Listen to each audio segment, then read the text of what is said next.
Yo, what's up mga tropa peps? Welcome back again to my YouTube channel. Ngayon po, nandito po yung Covering OFW mga katropa peps. Aakyat naman po sa boiler stock. Meron tayong chichikin doon mga katropa peps na trabaho.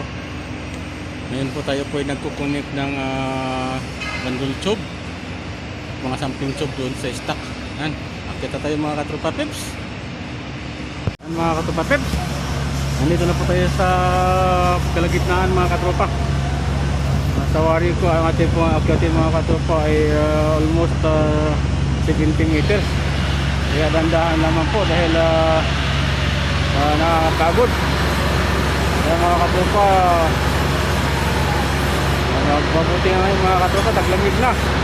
Kung tag-init ito, hirap ito makitin mga katropa peps. Yan. Ayun mga katropa peps, nakarating po tayo dito sa taas. Nakarating po yung mga tropa OFW dito sa taas. Mga more or less nasa 70 meters tayo mga katropa. Yan.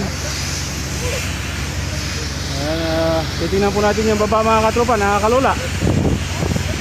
Yan mga katropa peps, tingnan natin yung baba. So yun po yung mga baba katropa peps. Yan. Yan po yung baba.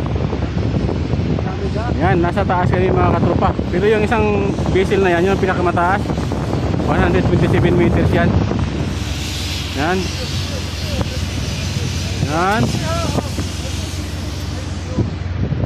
You need video? Oh, I give you video. Okay. So he's doing now the connection. Understand? This one is village farmer. Hey. But now coming Saudi Arabia will there. Okay, Alibaba.